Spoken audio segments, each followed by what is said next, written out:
from the beginning, I was very acutely aware of the fact that we were talking about subjects by merit of making frilly pillowcases and monograms. We're talking about things that have been for a very long time classified as women's work. For me, it was very clear that I wanted to reclaim some of that.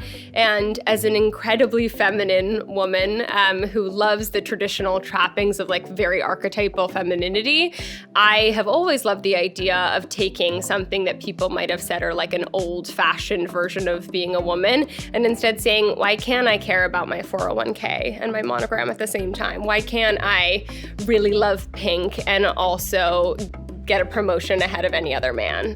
Hi, Nell. Hi. Thanks for joining me today on Women and Worth. So excited to be here. What initially sparked the idea for Hill House Home?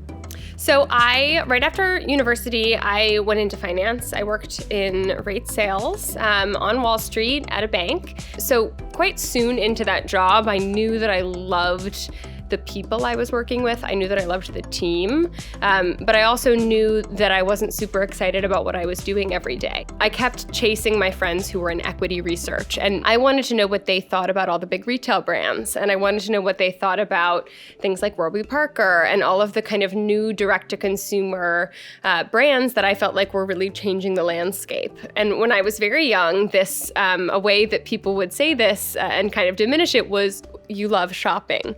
And as I got older, I realized, hey, actually, the fact that I love thinking about shopping, thinking about brands, thinking about products might be something bigger.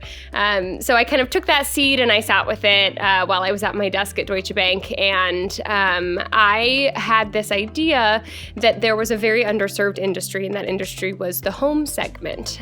So I applied to one business school, the Yale School of Management. I was 24 years old. I knew they had an amazing entrepreneurship program. And I said, I'm going to spend 2 years sort of incubating, sitting with this idea and seeing if I can make a real brand out of it. And that was the genesis. And just talk a little bit about the ideation process. Yeah. Like how did that develop? So the kind of first iterations of that were, I sat around with students who were figuring out a better way to transport organs. And even though I was incredibly intimidated by these joint MD, MBA students literally like saving lives, and I was like, I love pretty pillows. Very intimidated by that. It turns out you actually have a lot in common with anyone who's starting a business. So we're sitting there with like our tax receipts and trying to trademark names. And there's a lot at the very beginning of a business that is universal regardless of what you're doing.